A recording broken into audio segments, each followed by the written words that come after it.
আমি তাওহীদ আলোচনার এ পর্যায়ে আপনাদের সামনে আলোচনা পেশ করবেন আন্তর্জাতিক খ্যাতি সম্পন্ন মুফাসসিরে কোরআন, ইসলামের বলিষ্ঠ কণ্ঠস্বর, কুষ্টিয়ার সন্তান।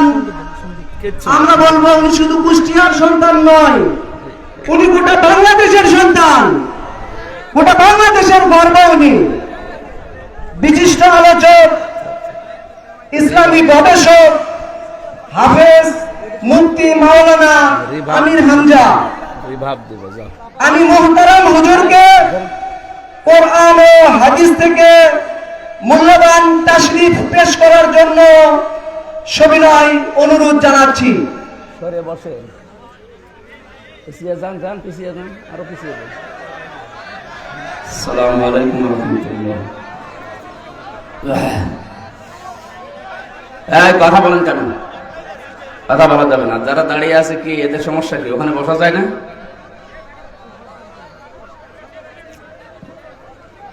রংপুর এলাকা না, এটা রাজশাহী বিভাগ। রংপুরে একটু সমস্যা আছে হালকা। এই যে কি দেখছেন এখানে দাঁড়িয়ে বসা যায় না? ওখানে আবার হাসতেছেন মানে হাসেন কোন কারণে? আমি কিন্তু আপনার দোলা ভাই। বসেন আমার, বসেন। কমন সেন্স নেই, সুন্দর পরিবেশ তৈরি করবে না। ইন্নাল হামদালিল্লাহি ওয়াস সালাতু ওয়াস সালামু আলা রাসূলিল্লাহ। আম্মা বা'দ ফাউযু বিল্লাহি মিনাশ শাইতানির রাজীম।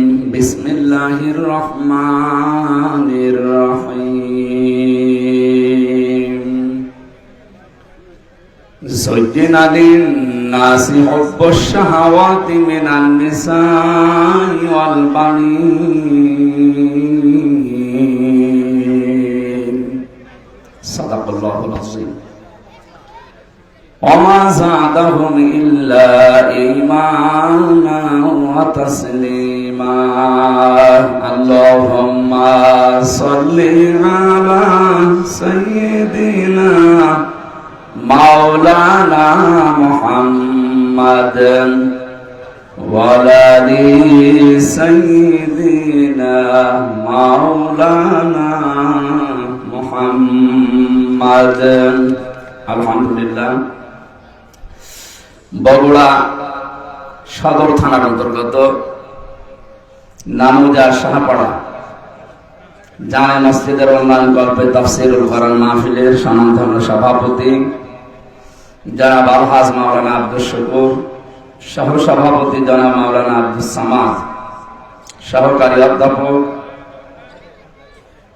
প্রধান অতিথি, বিশিষ্ট রাজনীতিবিদ, আমাদের অভিভাবক, বগুড়া জেলা বিএনপির সহ সভাপতি, সদর উপজেলা বিএনপির সভাপতি জনাব মাফতুন আহমেদ খান রুবেল দামাত বারকাতুহুল আলিয়া।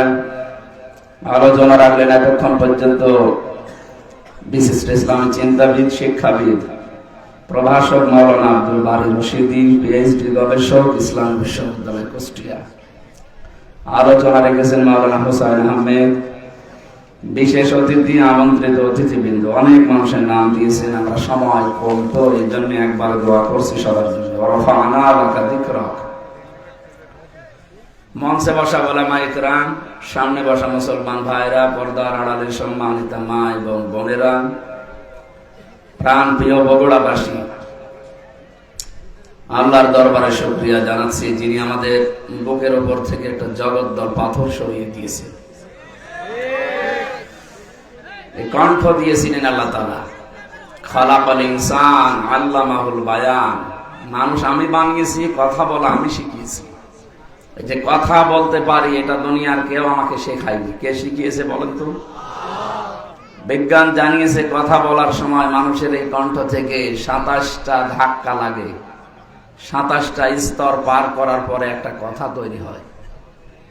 এটা যদি আল্লাহ না করে দিতেন, কিয়ামত পর্যন্ত আপনি কথাই বলতে পারতেন না, শুধু গা গো শব্দ হইতো। আর হাদিস বলছে প্রত্যেকটা স্তরে একটা করে ফেরেশতা বসে আছে। এ ওর কাছে, ও ওর কাছে, এভাবে একটার সাথে আর একটা কানেক্টেড করা। এর হাত থেকে এর হাতে, এর হাতে, এর হাতে, এভাবে যেতে যেতে 27 নম্বর জায়গায় যে এই মুখের গর্তের ভেতর দিয়ে আল্লাহ কথাটা বের করে দিচ্ছে। আমি এই আয়াতটা নিয়ে, আল্লামাহুল বায়ান নিয়ে চিন্তা ভাবনা করে দেখেছি, মানুষ যে মাস্তানি করে, একে যদি আল্লাহ হাজী সেলিমের মতো মানিয়ে দিত, কথা বলতে পারে না। আদালতে সেদিন দেখলাম শিশুর মতো হাও মাও করে কাঁদতেছে, অথচ এমন কোনো পাপ নেই যে ও করিনি। সে বড় পাপ বলেন, মাঝারি পাপ বলেন, ছোট পাপ বলেন, দুনিয়ায় এমন কোনো গোনা নেই যে ওর জীবনে নেই। আল্লাহ জবানটা বন্ধ করে দিয়েছে, কথা তো এখন বলতে পারে না, নৌকা বলতে গিয়ে হৌকা বলে ফেলে। এই যে বিশাল একটা শাস্তি দিয়ে দিল আল্লাহ। কাইফা তাকফুরুনা বিল্লাহি ওয়া কুনতুম আমওয়াতান, এই আয়াতটা নাযিল হয়েছে সূরা বাকারা 27 নম্বর আয়াতে। আল্লাহ তাআলা বলেন, মানুষ নাফরমানি করে আমার সাথে, কিভাবে করে? এ কি মৃত ছিল না? এ তো অস্তিত্বই ছিল না। আমার এখন 33 বছর বয়স, আমি 34 বছর আগে উল্লেখ করার মতো কিছু ছিলাম? কথা বলে না কেন? হামজা এরকম কোন নামে আমি 34 বছর আগে আমার বংশে ছিলাম না। হালাতা আলাল ইনসানি হাইনুম মিনাদ দাহরি লাম ইয়াকুন শাইআম মাযকুরা, মানুষের জীবনে কি এমন সময় আইনি যে তখন উল্লেখ করব যে এ রুবেল, এ হামজা, এরকম কিছু ছিলই না। নেই থেকে এ অস্তিত্ব দিয়েছেন, ধীরে ধীরে পূর্ণতায় পৌঁছে আজ হামজা বানিয়ে, রুবেল বানিয়ে এখানে বসিয়ে রেখেছেন। কে বলেন তো? আল্লাহ এই জন্য কাইফা দিয়েছেন, কাইফা তাকফুরুনা বিল্লাহ। মানুষ আমার সাথে কুফরি করে, আমারে মানতে চায় না, কি করি? আমারও বিশ্বাস হয় না। কাইফা শব্দ বালাগাত মানতিকের কায়দায় ব্যবহার করা হয় যখন কোনো কিছু বিশ্বাসে আসে না। বলেন তো, আল্লাহ নিজে বলছেন যে আমারও বিশ্বাস হয় না, যে ও আমার কথা মানবে না, আমার সাথে নাফরমানি করবে, এটা আমারও বিশ্বাস হয় না। কি করে করে ও? জমাট বাঁধা একটা রক্ত ছিল, ওখান থেকে আমি পেট থেকে আবর্ষণ করে দিতে পারতাম। আবর্ষণ করে দিতে পারতেন না? আমার মা বাবা কি ওই সময় খুব দোয়া করেছিলেন যে না, এটা যেন কিছু না হয়? কিছুই করেনি। ওনারা শুধু বিছানায় ছিল, এতটুকুই শেষ। বাকি যা করার ওই আল্লাহর জন্য বলেন আলহামদুলিল্লাহ। দরুদ আর সালাম পড়ছে আমাদের নবী, মানবতার মহান বন্ধু মুহাম্মাদুর রাসূলুল্লাহ সাল্লাল্লাহু আলাইহি ওয়াসাল্লামের প্রতি সবচাইতে বন্ধুত্বের পরিচয় পাওয়া যাবে যেদিন কে কিছু বলবে আমি মুক্তিপণ দিলাম। কি দিলাম? এই যে লাউ ইফতাদি, ফিদিয়া দিলাম, মুক্তিপণ দিয়ে দিলাম।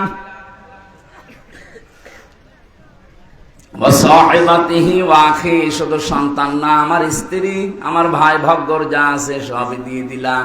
ও ফাসইলাতি হিল্লাতি তৌবি, আমার জ্ঞাতি গোষ্ঠী যারা আমাকে আশ্রয় দিত, আমার দলের লোক, আমার গ্রামের লোক, আমার বংশের লোক যারা আমাকে আশ্রয় দিত, বিপদে পড়লে আল্লাহ এদেরকেও মুক্তিপণ হিসাবে দিয়ে দিলাম।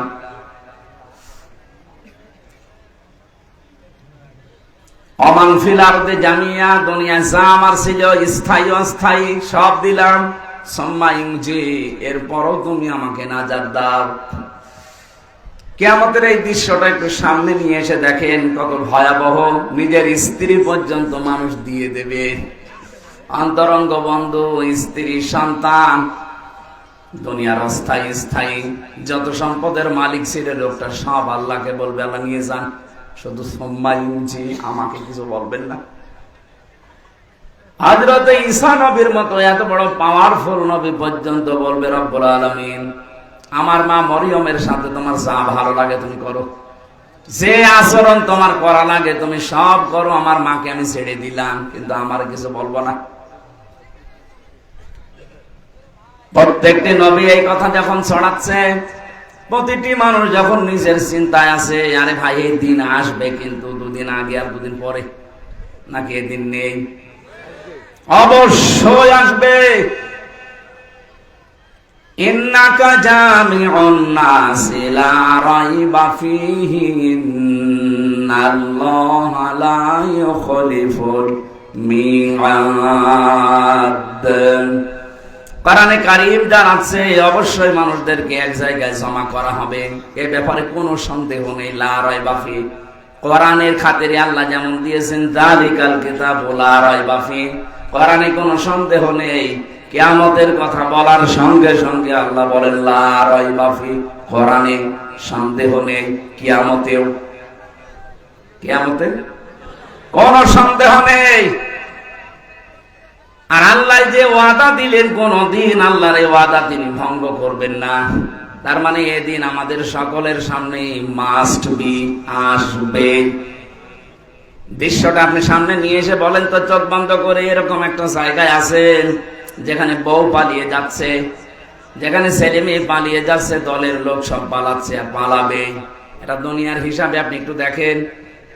এখানে আমরা যারা আছি যত বড় মাপের লোক হই, 200 বছর পরে যদি এই নামুজা গ্রামে এসে বলে 2 তলা বাড়ি আমার, ওর দাঁত মুখ খুলে থাকবে কি? অথচ ওইগুলো সব আত্মীয় স্বজন, মাত্র 200 বছর পার হয়ে গেছে। যদি আপনার ছবিও থাকে 200 বছর পরে যে এইটা আপনার পরদাদার ছবি ছিল, তাও আপনার নাতির নাতির নাতিরা মানবেন না, ও আসলে জমি ভাগ নেবে। কথা বলছেন, আপনি এসে দেখেন তো দুনিয়ায় আল্লাহ পাক বলেন এমন একটা কঠিন মুহূর্তে কেউ কখন যারা প্রশ্ন করছে না, কারো সম্পর্কে জিজ্ঞাসাও করছে না, হঠাৎ করে একটা আওয়াজ আসবে, রব্বি হাবলি ইয়া উম্মতি। হে আল্লাহ, আমি কিন্তু বলি না যে তুমি আমার মাকে বাঁচাও, বাবাকে বাঁচাও, আমার মেয়ে ফাতেমাকে বাঁচাও, হাসান হোসাইনকে বাঁচাও না। তিনি বলবে আল্লাহ আমার উম্মতকে বাঁচাও। সবার নজর ওইদিকে যাবে। কে গো এ কথা বলে এত বড় বিপদে? যার সিগনেচার ছাড়া আপনি জান্নাতের গেটে যেতে পারবেন না, তিনি। তাকিয়ে সবাই বলবে কে?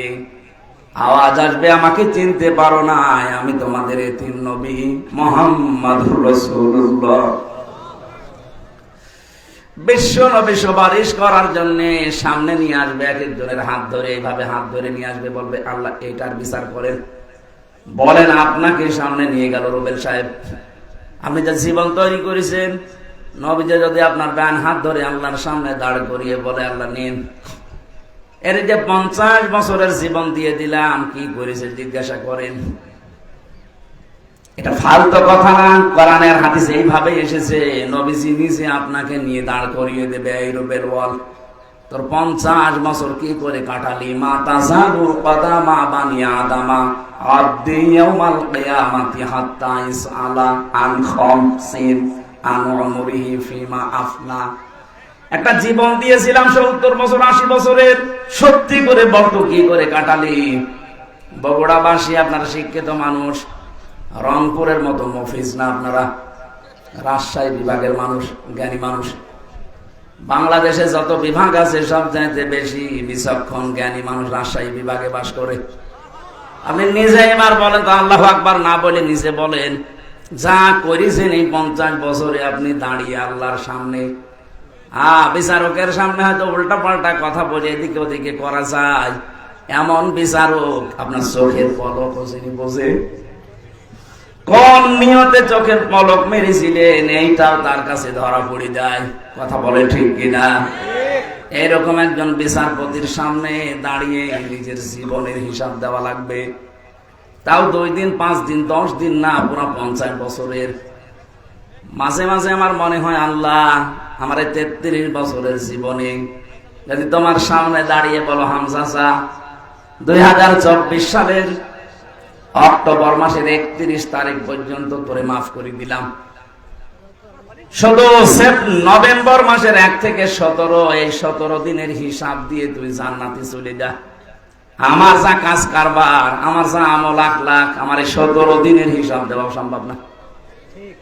আপনারা পারবেন? হ্যাঁ, আল্লাহু আকবার যে বললেন, না জ্ঞানী মানুষ আপনারা হিসাব বোঝে। বিশ্বনবী মুহাম্মদুর রাসূলুল্লাহ নিষ্পাপ ছিলেন, তার আগে পেছনের সব কিছু আল্লাহ মাফ করে দিয়েছিলেন। এরপরও নবীজি প্রতিদিন বলতেন 100 বার করে, আল্লাহুম্মা হাসিবনি হিসাবান ইয়াসীরা, আল্লাহ তুমি আর যাই করো আমার হিসাবটা একটু সহজ করে দিও। সত্যি আল্লাহ যদি কাউকে হিসাব নেয়, পুরা জীবনের নেওয়া লাগবে না, একদিনের হিসাবও আপনি সঠিকভাবে দিতে পারবেন না। হ্যাঁ, আল্লাহ যদি কাউকে মাফ করতে চান, সবার সামনে এভাবে বিচার করবে না, পর্দা নিয়ে নেবে। রুবেলকে ডাক দিয়ে পর্দা দিয়ে ঘিরে নেবে, আল্লাহ নিজের সামনে দাঁড় করিয়ে বলবে, ওই এগুলো করেছিলি। ওর তো জবাব দেওয়া ছাড়া উপায় নেই, কারণ আগে পরের সব কথা আমার আল্লাহ আগে জানেন। মাথা নিচু করে যখন বলবে, হ্যাঁ আমার ভুল হয়ে গেছে, আমি হাদিসে পড়েছি আল্লাহ পাক বলেন ওই সময় যেই বলবে আমার ভুল হয়ে গেছে, আমার বিশাল রহমতের দরিয়ার ভেতরে জোশ পয়দা হবে, ওর চোখের দিকে কাকুতির মিনতির দিকে তাকিয়ে বলবো, যা তোর মাফ করে দিন। আল্লাহ যেন এইটা আমাদের সবার জীবন করে দেন, বলেন আমিন। খলিফাতুল মুসলিমিন হযরত ওমর, তিনি ইন্তেকালের 12 বছর পর তার সন্তান আব্দুল্লাহর সাথে একবার স্বপ্নে দেখা হয়েছিল। তিনি দেখলেন সুন্দর পোশাক পরে সাদা নদী থেকে আসতেছে, ডাক দিয়ে বললেন, বাবা কোথায় ছিলেন এতদিন, কতদিন দেখিনি। হযরত ওমর বলে, সন্তান আজ 12টা বছর দুনিয়ার জীবন আমি ছেড়ে দিয়েছি, আল্লাহ পাকের সামনে দাঁড়িয়ে আমার জীবনের হিসাব দিচ্ছিলাম। আমি যে 26 বছর বয়সে মুসলমান হয়েছি, এর পরবর্তী যেই কয়দিন দুনিয়ায় ছিলাম, এই কয় বছরের হিসাব। আমার আগেরটা তো আল্লাহ কালেমা পড়ার পরে মাফ করে দিয়েছে, 1 থেকে 26 বছর পর্যন্ত আল্লাহ আমার হিসাব নেয়নি। কারণ কোন মানুষ যখন মুসলমান হয়, পেছনের অপরাধ আল্লাহ সব মাফ করে দেয়। সবগুলো মাফ ছিল আমার, শুধু 26 থেকে যেই কয় বছর হয়, এই কয়টা বছরের জন্য 12টা বছর আল্লাহ হিসাব নিচ্ছিলেন। শেষ পর্যন্ত আমার দিকে তাকিয়ে বলছে, যা করে মাফ করে দিলাম। এখন এই যে জান্নাতের নহর থেকে গোসল করে এই যে সাদা পোশাক, এটা জান্নাতের পোশাক, এটা পরে আমি জান্নাতের দিকে যাচ্ছি। ও বগুড়াবাসী, যারে আল্লাহ জান্নাতের সার্টিফিকেট দুনিয়ায় পাঠিয়েছিলেন, হযরত ওমরের, যিনি নবীজির পাশে কিয়ামত পর্যন্ত থাকবেন, তার 2 জন শ্বশুর আসে পাশাপাশি, আবু বকর, ওমর।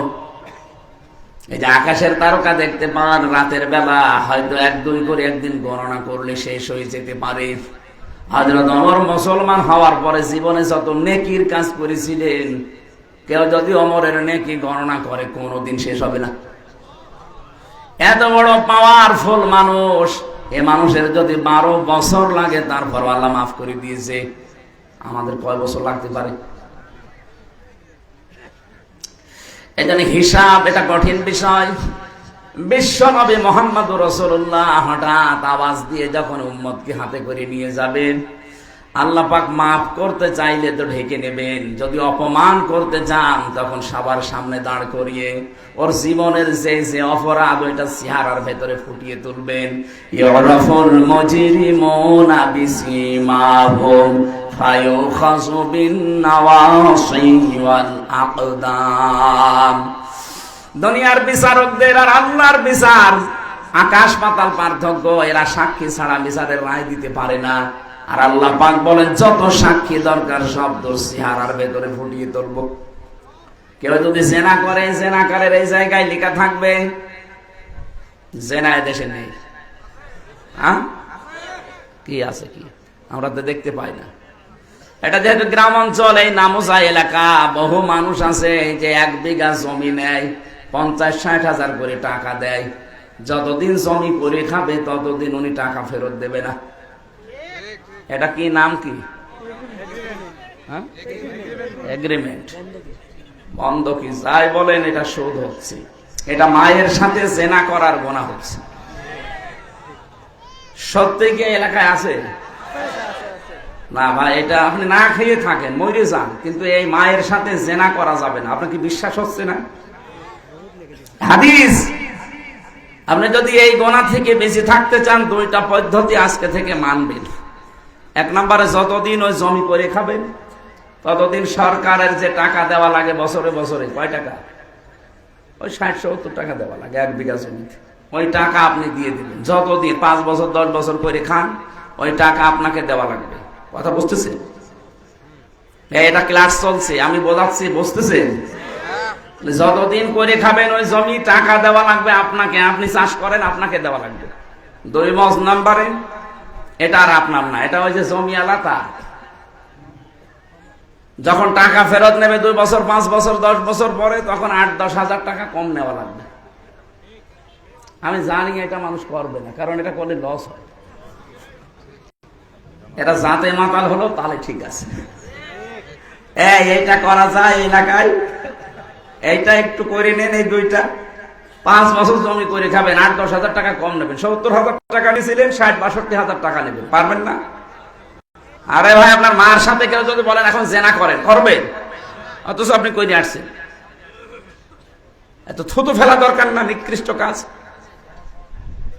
এমনকি অনেকে এলাকায়, আমি জানি না বগুড়া শুরু হয়েছে কিনা, এই টাকা ছেড়ে রাখে 1000 করে, প্রতি মাসে মাসে 100 টাকা করে, বেশি নাই। এই কাজে যারা আছেন তারাও জেনা করছেন। এই কাজটা আজকেই ছেড়ে দেওয়া লাগবে। কারা কারা ছেড়ে দেবেন হাত তোলেন তো? হ্যাঁ, এলাকায় আছে? আমি তো মনে করছিলাম নেই। যারা হাত তুললেন অধিকাংশ দাড়িওয়ালা টুপিওয়ালা মানুষ। কিসের নামাজ পড়েন আপনি বলেন তো? বলেন, আপনি কি ভণ্ডামি করেন আল্লাহর সাথে? ইয়ার কি জায়গা পান না? এই লোকটা দাড়ি নেই, তাও তো হাত তোলে না। আর আমরা কোথায় পৌঁছিয়েছি? না, এই কয় গোনা বাদ দেওয়া লাগবে। আমি ঠাট্টা করার জন্য, ইয়ারকি মারার জন্য বলছি না। যারা এরকম অপরাধে আছেন, সে যেই হোক, আজকে এখান থেকে তাওবা করে বাড়ি যাবেন না। আমি 1000 টাকা দিয়েছি ওরে বিপদের জন্য, আমি 1000 নেব, 1100 টাকা আমি নেব না। এটা পারা যাবে নাকি মাহফিল পর্যন্ত শেষ? আলহামদুলিল্লাহ, এই মাহফিল যদি সাকসেস হয় তবে এই গোনাটা ছাড়ার কারণে হবে। আমি বলছিলাম মুহাম্মদুর রাসূলুল্লাহ সিগনেচার ছাড়া, তার সুপারিশ ছাড়া কেউ জান্নাতে যেতে পারছে না, পারবে না। তিনি যখন একটা একটা করে উম্মতকে নিয়ে শেষ পর্যন্ত বলবে, আল্লাহ এটা আমার উম্মত। আমি ছিলাম না ওই জামানায়, আমাকে না দেখে আমার কথাগুলো শুধু শুনে শুনে বিশ্বাস করে মানুষগুলো দুনিয়ার জীবন চালিয়েছে। দয়া করে মালিক তুমি একে মাফ করে দাও।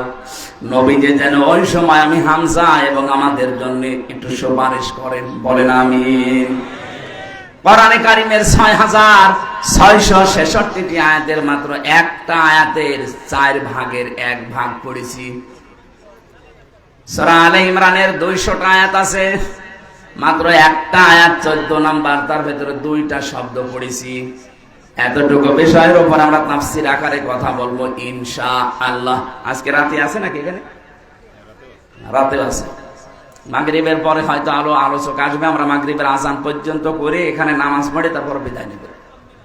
জবান খুলে শয়তানের আশপাশে যেন আর জায়গা না হয়, বলেন আউযু বিল্লাহি মিনাশ শাইতান।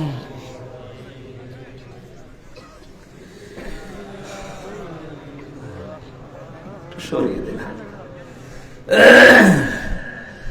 যুজ্জিনা লিন-নাসি হুব্বুশ শাহাওয়াতি মিনান নিসাই ওয়াল বানিন। আল্লাহ পাক বলেন, আমি আকর্ষণীয় করে দিয়েছি, সুশোভিত করে দিয়েছি, লোভনীয় করে দিয়েছি দুনিয়ার ভেতরে 7টা জিনিসকে। এটা মানুষ যারা, তাদের সবার প্রতি, তামাম দুনিয়ার জন্য আল্লাহ এই আয়াতটা দিয়েছেন। সবার কাছে আকর্ষণীয় লোভনীয় বস্তু এই 7টা। 1 নম্বরে হুব্বুশ শাহাওয়াতি মিনান নিসা। প্রথম নম্বরে তোমাদের কাছে লোভনীয় আকর্ষণীয় করেছি আমি নেশা, মেয়ে লোককে। কাকে? আরো জোরে বলেন। আয়াতের তাফসীর পড়তে গিয়ে দেখেছি তামাম দুনিয়ার ভেতরে যত কিছু আল্লাহ বানিয়েছেন, বিশ্বনবী জানালেন আমার ইন্তেকালের আগে, এই দুনিয়ায় আমার উম্মতের জন্য সবচাইতে ভয়ঙ্কর এবং ফিতনার জিনিস হিসাবে আমি যা রেখে গেলাম তার ভেতরে একটা মহিলা আর একটা জমি জায়গা। আপনি দেখেন আদালতের দিকে অধিকাংশ মামলা হয় জমি জায়গা নাই মহিলা সংক্রান্ত। কথা বলেন না কেন? যেহেতু এটা লোভনীয়, এটা এখানে একটা পরীক্ষা। এই পরীক্ষায় যদি উত্তীর্ণ হতে চান, 2টা ঔষধ আজকে থেকে অ্যাপ্লাই করবেন। এই ঔষধ আমি বানাবো এখন গাছগাছলা দিয়ে না, এরা ডিস্টার্ব করে দিচ্ছে। এই সমস্যা কেদের? আপনি এখানে না বসলে দাঁড়িয়ে থাকেন, কিন্তু কথা শোনা লাগবে। কি আসছে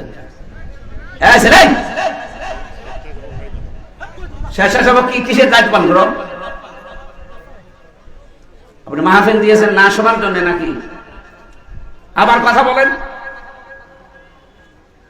এদিকে তাকিয়ে থাকেন, যে যেখানে জাহান্নামে যাক এদিকে তাকিয়ে থাকেন। এত বড় একটা আয়োজনে ও একটা কথা বোঝে না, শোনে না। কে কি দেখতে এসেছেন? বান্ধবী দেখতে এসেছেন?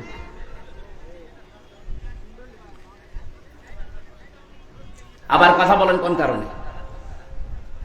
আমার মনে হয় এই জেলাটাও রংপুর বিভাগে দিয়ে দেওয়া দরকার। ছাতা যেমন মফিজ,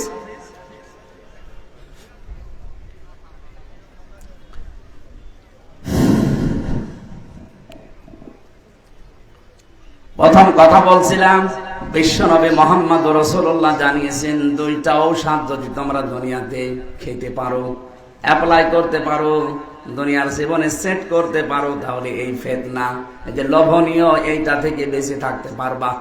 আমি জানি আমি সহ প্রত্যেকে এই রোগের রোগী। এই যে মেয়ে লোক দিয়ে আমার আল্লাহ হাজার হাজার মানুষকে আজ পরীক্ষায় ফেলে রেখেছেন। আর মেয়ে লোকের যে ষড়যন্ত্র, এটা কোরআনে উল্লেখ আছে, ইন্না কাইদাকুন্না আযীম। মেয়েদের চক্রান্ত বড় ভয়ঙ্কর। শয়তানের চক্রান্তের কথা আল্লাহ কোরআনে বলতে গিয়ে বললেন, ইন্না কায়দা শাইতানি কানা দাঈফা। শয়তানের চক্রান্ত একেবারে দুর্বল। শুধু দুর্বল না, একেবারেই দুর্বল। দাঈফ আর দাঈফা। কিন্তু যেখানে মহিলাদের কথা আল্লাহ কোরআনে নিয়ে আসলেন, সেখানেই বললেন, এই আয়াতটা কিন্তু ইউসুফ নবী আলাইহিস সালামের জামানার। ওই যে জুলাইখা যার ষড়যন্ত্র করে ইউসুফ নবীকে জেনার তহমত পর্যন্ত নেওয়া লেগেছিল, সেই আয়াত সূরা ইউসুফের ভেতরে 28 নম্বর আয়াতে আছে, ইন্না কাইদাকুন্না আযীম। এখানে যারা আরবি গ্রামার জানে কিনা জানি না, যদি আলেম কেউ থাকে দেখবেন ইন্না কাইদাকুন্না আছে, আল্লাহ বহু বচন দিলেন। অথচ আয়াত নাজিল হচ্ছে জুলেখার জন্য। জুলেখা কয়জন? বলেন বলেন। এক বচন, 2 বচন, এরপরে 2 এর বেশি হলে হয় বহু বচন। আল্লাহ একবারে 2 বচন বাদ দিয়ে বহু বচন লাগিয়ে দিলেন। কোন কারণে? জুলাইখা তো আর 10-12 জন না, কয়জন? আল্লাহ ভালো করে জানে জুলাইখা শুধু এইটা না, কিয়ামত পর্যন্ত এরকম দুর্বিসন্ধিওয়ালা জুলাইখা দুনিয়ায় আসবে। কথা বলেন না কেন? আমার মনে হয় তার ভেতরে আমাদের দেশে একটা পড়েছিল। কি দুর্বিসন্ধি দেখিস! 15টা বছর কি কায়দা কৌশল করে চলে গেল। আমার মনে হচ্ছিল মানুষ পিটিয়ে মারবে, কিন্তু কি কায়দা করে পালিয়ে চলে গেছে। মেয়েদের চক্রান্ত বড় ভয়ঙ্কর। ও যদি কাউকে টার্গেট নেয়, ওই পরিবার পর্যন্ত ধ্বংস হয়ে যায়। আজ 100টার প্রায় 98টা পরিবারে শান্তি নেই। অধিকাংশ, আমি যতটুকু জানি, তার স্ত্রীর কারণে। অধিকাংশ মহিলা দেখবেন নিজের আত্মীয় স্বজন, বাবা মামা চাচা, এগুলো আসলে খুব আনন্দে আছে। আর স্বামীর মা বাবা, তার নিজের পক্ষ থেকে যদি কেউ আসে, ওর অটোমেটিক মন খারাপ হয়ে যায়। মানুষ, আমি নিজের স্বামী, এই যে কোরআন শরীফ আমার সামনে, যত স্বামী বসে আছে জিজ্ঞাসা করেন, মানুষ হিসাবে মানুষের একটা দুর্বল জায়গা আছে। মানুষ হিসাবে প্রত্যেকটা মানুষ, যদি কেউ কোন স্ত্রী চায় যে আমার স্বামীকে আমি 100 ভাগ খুশি রাখবো, তাহলে আমার মা বাবার সাথে আপনার ভালো ব্যবহার করা লাগবে। তাছাড়া জীবনও আপনি আমার মন পাবেন না। উপরে উপরে হয়তো আপনাকে সংসার করার জন্য সোনা মতো বিভিন্ন জিনিস বলা লাগে, তো মন পাবেন না যদি আমার মা বাবা আপনার মা বাবার মতো সম্মান না পায়। এই কথা বলছেন যারা স্বামী আছে, এটা মনে হচ্ছে না? 100টার 98টা এটা চাচ্ছে না। এই জন্য তো পরিবারে শান্তি নেই। নারী নির্যাতন কিছু হলে আগে মামলা হয়ে যায়, আর পুরুষ নির্যাতনে যে আমরা মরে যাচ্ছি, কোনো মামলা নেই। এই আইন পাশ করা দরকার সামনে। পুরুষ নির্যাতনের আইন আছে। কত মানুষ আমরা রোগী হয়ে গেছি, কিছু বলতে পারছি না। তাই বিশ্বনবী জানিয়েছেন 4টা গুণ যাই মহিলার ভেতরে পাওয়া যাবে, ওই মহিলাকে আল্লাহ জান্নাতের 8টা দরজা খুলে রাখবে। সেখানে নামাজের কথা নেই, রোজার কথা নেই। আপনি দেখেন, আমি বলছি একটা একটা করে।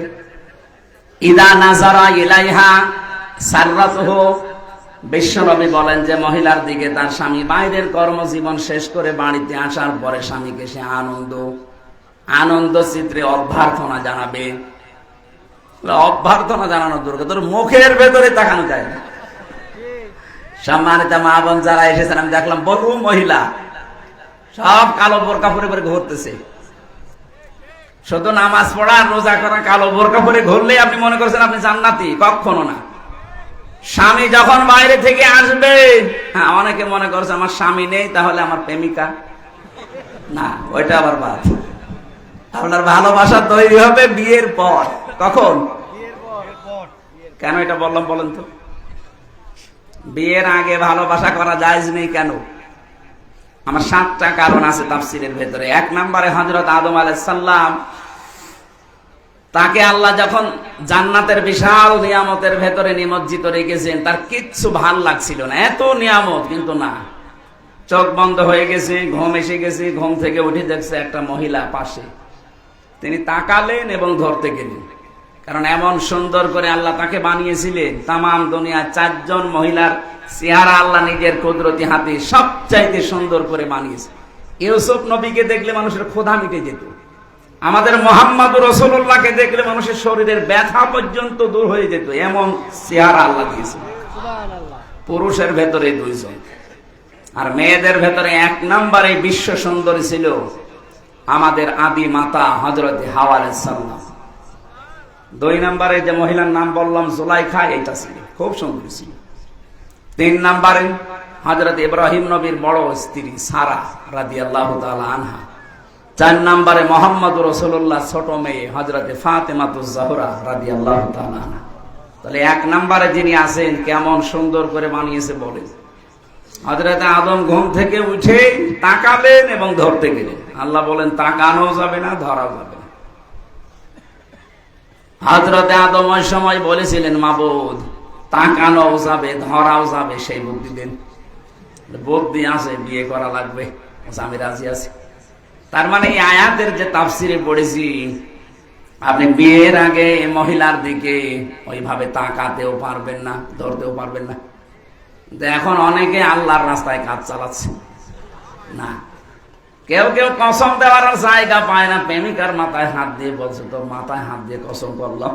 ওর মাথায় হাত দিয়ে গোনার কাজ না, জয় কয়টা চুলের উপরে হাত লাগবে ওই কয়টা গোনা হবে। এই কথা বলছে না কেন? প্রেম করা যায় যাচ্ছে বিয়ের আগে না পরে? যারা বিয়ের আগে প্রেম করছে, এটা ছেড়ে দেওয়া লাগবে। কার জন্য বলেন তো? আল্লাহর জন্য। ছেড়ে দেবেন কারা কারা? হাত তোলেন তো। এই বুড়ো মানুষ আবার কিসের প্রেম আপনার? যুবক মানুষ হয়তো হাত তুলতে পারে 2-1টা, মুরব্বী মানুষের প্রেম হবে তাদের সাথে, ঠিক আছে? আমরা যে কথাটা মাসলা নিয়ে আসলাম, তাহলে প্রেম করা জায়েজ আছে, কিন্তু বিয়ের আগে না পরে?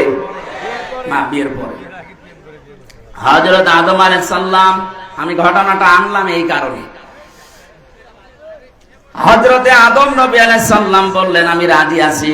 আল্লাহ পাক বলেন এক কাজ করো, দেন মোহর দেওয়া লাগবে। তার মানে বিয়ের প্রথম যে কাজ দেন মোহরের কথাবার্তা আনা। আমাদের এইসব নেই, কারণ দেন মোহর তো দেওয়া লাগে না, বাকি ফাঁকি। যারা এই নিয়তে বিয়ে করেছেন যে 10 লাখ বানাবো, অসুবিধা নেই, ও দেওয়া তো লাগবে না, বাসরাতে মাফ চেয়ে নেবো। আপনি জেনাকার হয়ে উঠবেন কিয়ামতে। যারা বাকি আছে দুনিয়ায় জীবিত থাকতে শোধ করে যাও। আমার ভাইরা, বিশ্ব নবী জানিয়েছেন মেয়েটা যখন আসবে,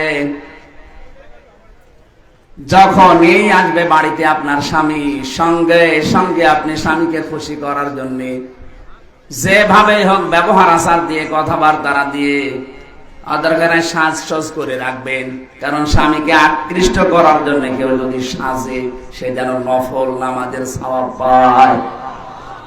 এটা তো এক নাম্বার গেল। দ্বিতীয় নম্বরে ওয়াইদা গাবা আনহা হাফিজাতুহু, স্বামী যখন বাইরে থাকবে তখন নিজের ইজ্জত আবরু, সতীত্ব, স্বামীর সন্তান, স্বামীর সম্পদ এগুলো হেফাজত করে রাখা লাগবে। 3 নম্বর ওয়া তুইনু আলা দীনি যাওজাতিহা, স্বামীকে দ্বীনের পথে চলার জন্য, মানবতার সেবা করার জন্য সময় দেবেন, ছাড় দেবেন, উৎসাহ দেবেন। এই যে রুবেল সাহেবের স্ত্রী, উনি একটা মানবতার সেবাকারী মানুষ, মানব সেবায় নিয়োজিত থাকে, দ্বীন ইসলামের কাজ করবে সারা দেশে সারা এলাকায়। ওনার স্ত্রী হওয়া লাগবে এরকম নিজে তো করবে। যান, আপনাকে সময় ছেড়ে দিলাম, আপনাকে আমি ছাড় দিলাম, যদি ওই সময়টা আমার কাছে আপনার দেওয়ার দরকার, মানবতার জন্য, ইসলামের জন্য আমি ছেড়ে দিলাম। উৎসাহ যদি দিতে পারে, ওনাকে খাদিজাতুল কুবরার সাথে ওই মেয়েটাকে আল্লাহ জান্নাতে ডাকবে।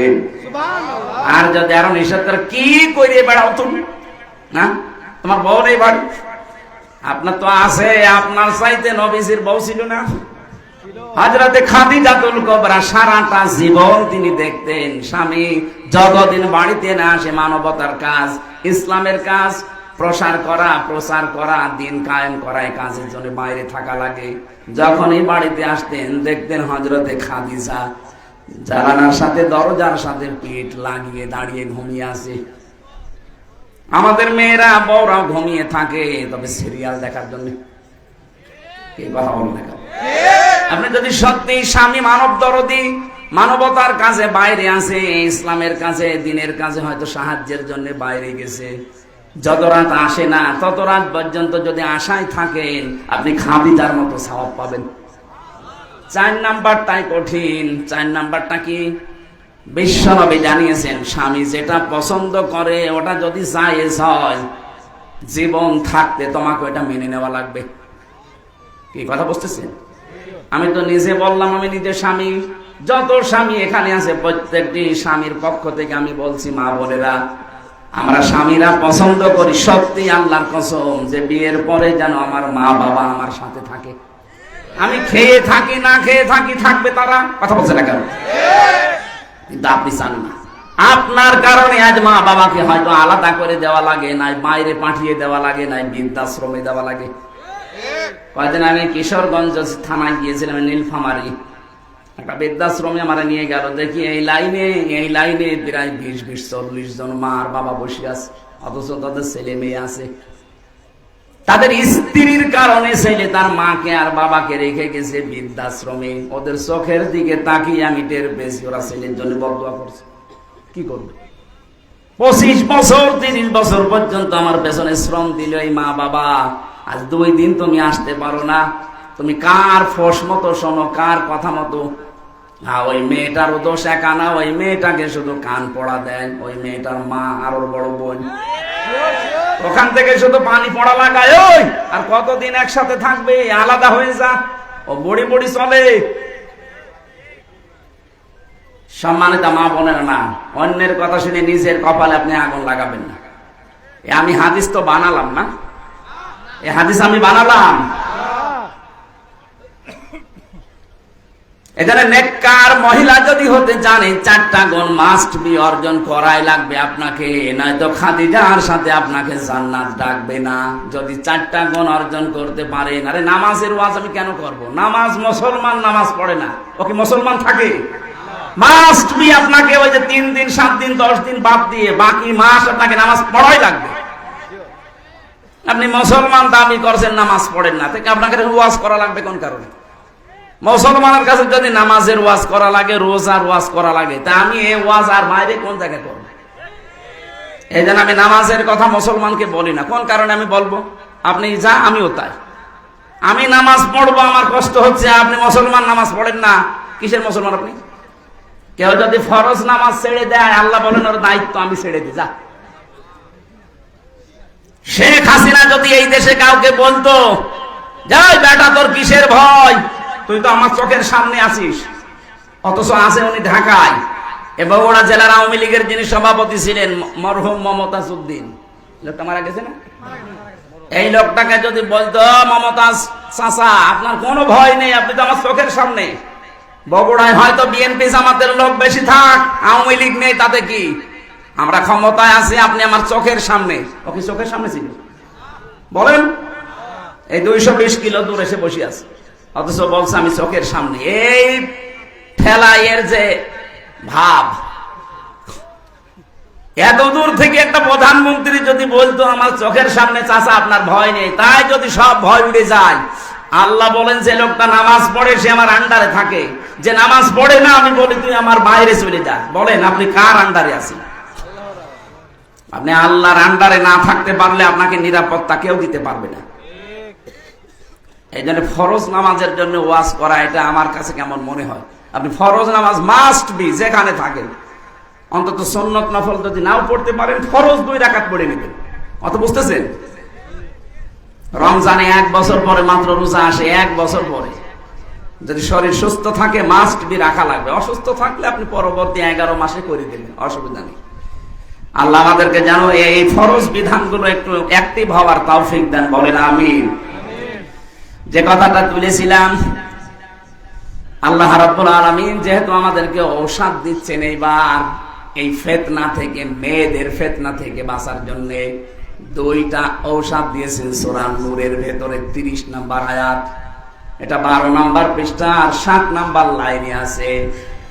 কুল্লিল মুমিনিনা ইয়াগুদ্দু মিন আবসারিহিম ওয়া ইয়াহফাযু ফুরুজাহুম যালিকা আযকা লাহুম ইন্নাল্লাহা খাবীরুম বিমা ইয়াসনাউন।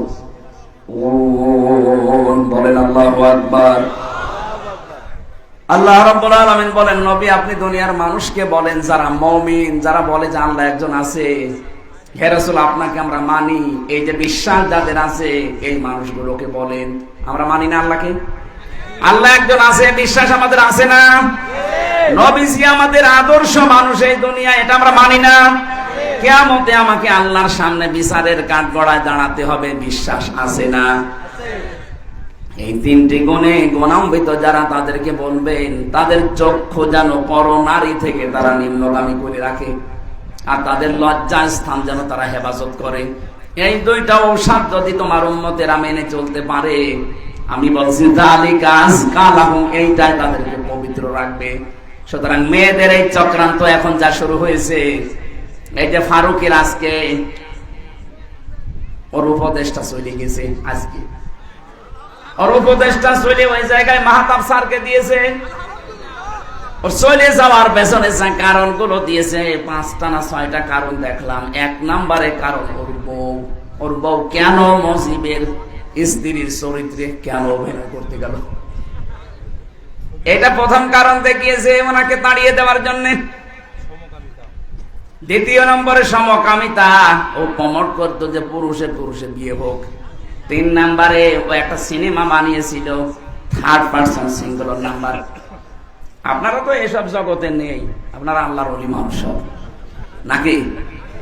আমি উপন্যাস পড়েছিলাম ভার্সিটি থাকতে, 3rd person singular number, bachelor, এগুলো দিয়ে পরবর্তীতে ফারুকে সিনেমা বানিয়েছে। এখানে এই পরকীয়া প্রেম উৎসাহ দেয়, কি করে পরকীয়া প্রেম করা যায়। আপনি কি নাউজুবিল্লাহ বলবেন না সুবহানাল্লাহ? আমি প্রায় 8-10টা কমেন্ট পড়লাম, সবাই তাকে জানাচ্ছে ভাই আপনার স্ত্রীকে আপনি একটু কন্ট্রোল করেন, তাকে একটু পর্দা পশিদায় রাখেন, দিনের পথে চলার জন্য একটু উৎসাহ দেন, আর নিজেও ইসলাম মেনে চলার চেষ্টা করেন, কারণ আপনার 2জনই মুসলমান। আপনিও মুসলমান, আপনার নাম দেখেছেন মোস্তফা নবীর নাম, সরোয়ার নবীর নাম, ফারুকি এটা নবীর সাহাবীর নাম। এত সুন্দর সুন্দর নাম সব এক জায়গায় করে নাম নিলে, আর এনার নাম নায়কের নাম। কথা বলে না কেন? নায়ক হয়ে যদি তাফসীর মাহফিলে আসতে পারে, আর আপনি 3টা নবীর নাম 3টা এক জায়গায় করে নাম নিয়েছেন, মোস্তফা, সরোয়ার, ফারুকি, আর আপনার বর নামও তো কত সুন্দর নাম। এই সমস্ত মানুষগুলোকে আপনি এক কাজ করেন, আপনার স্ত্রী স্বামী এখন ইসলামের দিকে ঝোঁকে, কারণ আপনার কপালে আগুন লেগেছেই তো এই কারণে। আপনি ইসলামের বাইরে চলে যাচ্ছিলেন, এখন এদিকে আসেন, উৎসাহ দেন, একটু দিন মেনে চলেন, পরবর্তীতে যদি জাতি চায় আপনাকে আবার এই জায়গায় নিয়ে আসবে। কথাটা তো ভালো, এই কথা বলছেন না কেন? যারা এই দেশের জন্য ছাত্র জনতার সাথে যারা সব সময় ছিল, মাহতাব স্যার ছিল, উনি জেল পর্যন্ত কেটেছে। কথা বলেন না কেন? সমকামিতার বিরুদ্ধে সেই লোকটার যে বলিষ্ঠ ভূমিকা, আল্লাহ রাব্বুল আলামিন তাকে যেন যোগ্য জায়গায় বসিয়ে দেন। তা আমরা যেটা বলতে চাচ্ছিলাম এই আয়াত দিয়ে, বাস্তবতা মেয়েদেরকে বলছি, এরা যেহেতু পরীক্ষার বস্তু আজ আমাদের কাছে, হ্যাঁ কষ্ট হবে আমাদের তাদের থেকে চোখ ফিরিয়ে রাখতে, কারণ যেহেতু লোভনীয়, আকর্ষণীয়। কে বলছেন? আল্লাহ বলছেন যুজ্জিনা লিন-নাস, মানুষের জন্য আমি আকর্ষণীয় করিয়ে দিয়েছি। মরা মানুষ না, লিন-নাস জীবিত মানুষ, এদের কাছে এই 7টা জিনিস খুব আকর্ষণীয়, দেখলে মন চাইবে, সে যে বয়সের লোকই হোক। যেহেতু এই আকর্ষণ আল্লাহ তৈরি করে দিয়েছে, আবার ছেদও করে দিয়েছে আল্লাহ, যে সাবধান এখানে কিন্তু পরীক্ষা। এজন্য আমাদের সামনে পরীক্ষাটা থাকবে। এই পরীক্ষার ঔষধ এই 2টা, চক্ষু নিম্নগামী করা লাগবে, মন চাইলেও নিম্নগামী করা লাগবে। 2 নম্বরে লজ্জার স্থানটা হেফাজত করা লাগবে। আজ এইটা ঠিক নেই, যেখানে সেখানে ব্যবহার হচ্ছে। কথা বলেন না কেন? আমি নিচে নামতে পারলাম না, তাই কত জায়গায় আপনি ব্যবহার করছেন।